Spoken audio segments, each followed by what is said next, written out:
Palmeira from Strategic Growth Council. We do a lot of these together. Happy to see you here, so take it away. Thank you so much, David. Can we give David some applause, please? So I actually asked David to switch places with me for the presentation, and I regret it because he always gives a good presentation. And I actually don't have any slides with me today.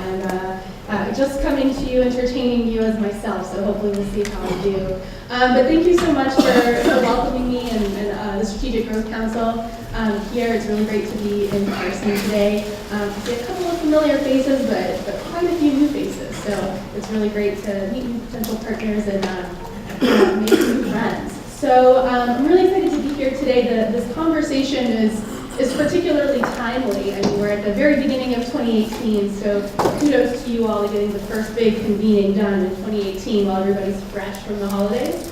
But for those of us in Sacramento, one of the things that is really on our minds is the end of Governor Brown's administration this year.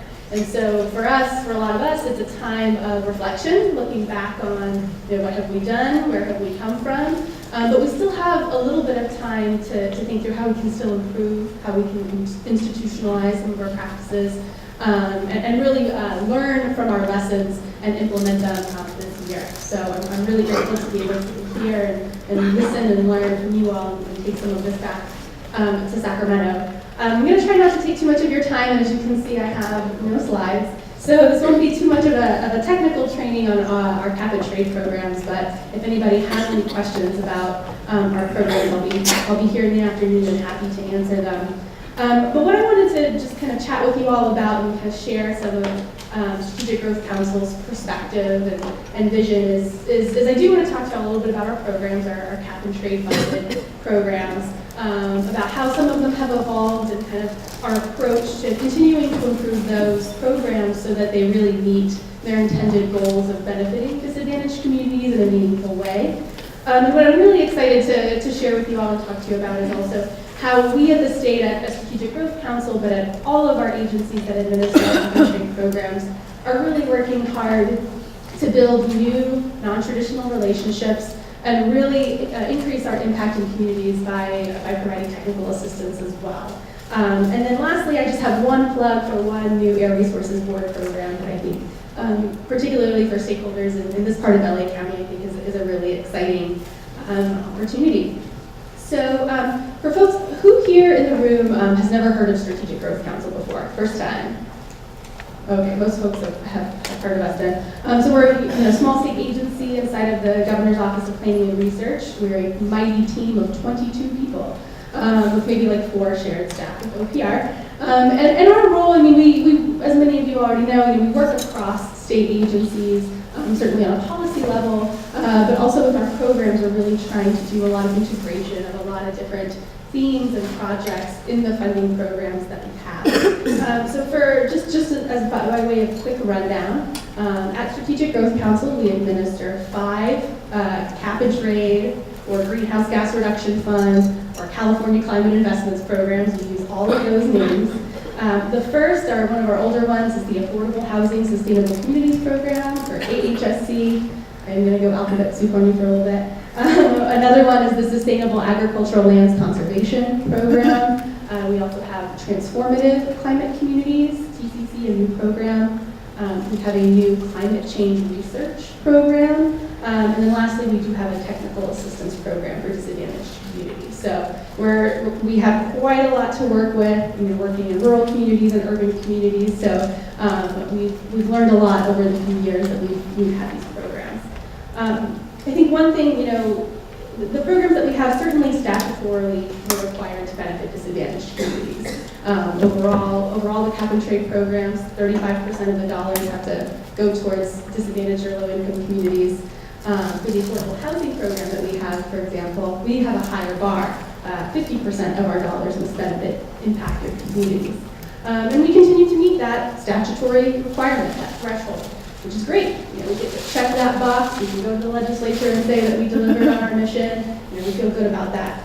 But I think, for the most part, I think we, especially on the housing program that we've had for 3 years, we're really trying to think above and beyond meeting our requirements. We're trying to think about, okay, where are we funding, but where are we not funding? What communities are we not receiving applications from? Where are our geographic gaps?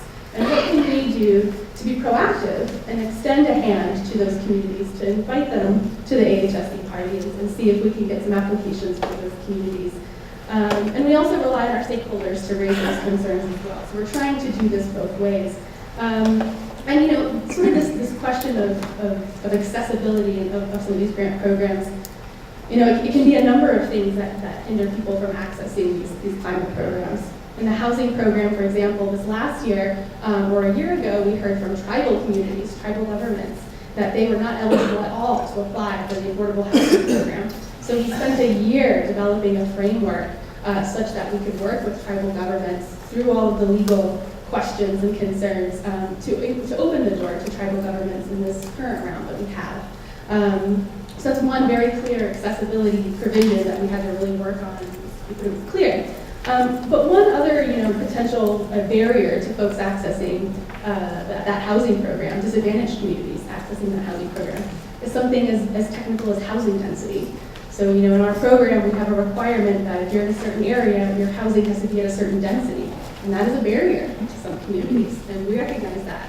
So we continue to evolve and have conversations and try to tweak our program to respond to that, while still, you know, having this push and pull of meeting our goals on the greenhouse gas reduction side. So I think, you know, I share that just so, you know, folks know, you know, as these programs become more established, I think you'll find that SGC, but all of our agencies are really committed to that forward growth and continuing to learn and adapt and reach new communities that we haven't before.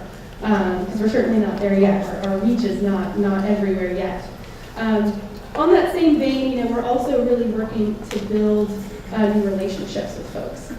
You know, in any grant program, if you do guideline revisions or if you do an application, you kind of hear from the same people all the time, right? You hear from your applicants, you hear from your advocates, you hear from maybe the legislature sometimes. You kind of hear from the same people, so the program works for those people that you hear from quite a bit.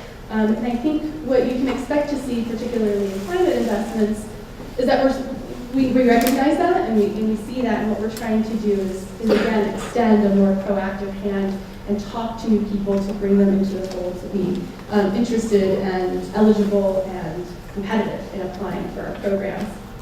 But we know that that's not everything. And one thing that we at Strategic Growth Council are really committed to is setting communities up for success and giving them resources, tools, and assistance to help them be competitive and submit strong applications and proposals to a variety of climate investments. So we have, and I help to manage Climate Investments Technical Assistance Program. And I just want to give you guys a little bit of background about where we've been with this technical assistance program and where we're hoping to go, because it could involve potentially all of you in this room in terms of how we continue to grow the partners and the people working alongside communities to get these projects on the ground and to be successful. So at SGC, I mean, again, going back to that housing program that we have, it's a very competitive program. It's oversubscribed 6-to-1, even if we have something like $300 million. A lot of money, but there's a lot of demand, there's a lot of need. The program is very competitive. And for disadvantaged communities to apply to that program is a huge lift. And so in recognition of that, you know, we received $500,000 back in 2015 to pilot a technical assistance program to work with disadvantaged community applicants in submitting a competitive proposal to that housing program. And so these were third-party contracted providers to really help do the deep dive that sometimes we as state agencies managing a competitive process cannot do. Scoping the project, running greenhouse gas quantification, those, again, very technical things that at the end of the day can make a difference in an application. And we did an evaluation of this pilot technical assistance program, and we saw that it made a tremendous difference in disadvantaged community applications. We saw that we ended up making 25 awards out of that round of that housing program. 24 of those were receiving some kind of technical assistance. Not when they had hired a consultant. I mean, they were receiving assistance either from the assistance we were providing or the assistance a private entity was providing. And for disadvantaged community applicants, 55% of those applicants were able to move from concept to full application with technical assistance, with some help. But those disadvantaged community applicants that weren't receiving technical assistance, less than 20% moved forward from concept to full application. We still learned a lot of lessons, but it became really clear that not only do we need to make these funding programs accessible and have them, but we really need to support communities in accessing them. So that has led to something we're really proud of at SGC. We received a bit more money, $2 million, whopping $2 million, to provide assistance across a variety of climate investments programs. And we're in the process of launching that now, kind of a piecemeal way that we're hoping to do a better job of integrating in the future. So the $2 million that we have, as folks know, the climate investments programs, there's so many technical needs for each climate investment program. So there's a need to have some technical expertise for each program. So we've created some individual scopes of work that help get a third-party contractors to help a community apply for funding. But what we're really trying to do is bring in community-based organizations into this. So just having a consultant or just having a big nonprofit help you do your application isn't enough, and we know that. Because where we can really transform and where we can really have an impact is when we build on the strengths of the communities that we're trying to serve by working alongside community-based organizations with community leadership, maybe pairing them with some technical expertise, and then that at the end of the day produces the real climate investments projects that I think all want to see. So what I think you all will see coming in the future is partnerships continue to be a big part of the conversation today and everywhere. But we're really trying to financially support these partnerships between community-based organizations, technical assistance providers, project implementing partners. That's the kind of work that we're really wanting to support. And the reason for that is that we think it's an incredible tool and really important in terms of improving trust in communities of these kinds of projects and of these kinds of investments.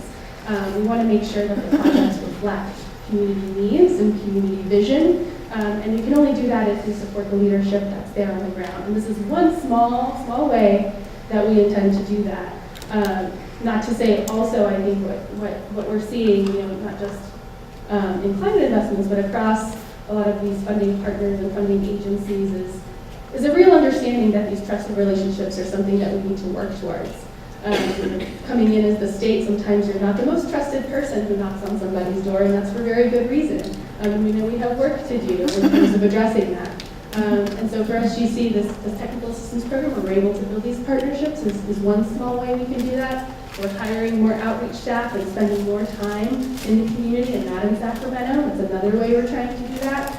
And I think, in the years to come, if we're able to, continue to build our resources, we'd like to continue supporting a wide variety of partners to really foster these projects on the ground in communities where maybe we haven't seen them in the past. So I just share that with you all because I think, as we're talking here about, especially on energy pieces and water and community development more broadly, I think we're also trying to think about how we can support some of the organic work that happens around these projects. And SGC is proud to be a leader in some of that work. So the only other thing I wanted to mention before I leave you all to finish your cookies is that there's a new program that's coming out from the California Air Resources Board from CARB. It's the Community Air Protection Program. Who here is familiar with that program, Community Air Protection? Or who's heard of it before? Yeah, at least one person has heard of this. Okay, so this is particularly important probably for this region of LA County. It's a program that is going to receive cap and trade dollars, so it's kind of part of this bigger cap and trade climate investments umbrella. It's a result of AB 617, which passed this past summer, along with the cap and trade extension bill. So it was very, very highly contested, and a lot of work went into passing this piece of legislation to create the Community Air Protection Program. But it's coming with a lot of money to support community-based air monitoring projects, to report to the Air Resources Board to eventually start reducing stationary sources of pollution. I mention it because there will also be funding available for communities to do their own community air monitoring. There will be funding for community-based organizations to be involved in that. There will be opportunities to provide technical assistance to communities for that. And it's just getting started, so now would be perfect time to plug into that program, and particularly for this part of LA County where we see a lot of leadership in this work already here. It's an excellent opportunity for you all to link up with them and help inform what the statewide program will look like, and hopefully receive some support for the work you may already be doing. So just want to plug that Community Air Protection Program at Air Resources Board. So anyways, that is all that I have. I really appreciate the chance to just share some thoughts with you all, but I will be here this afternoon if anybody has any additional questions more about some of the funding that we have and opportunities to access it. Thanks so much.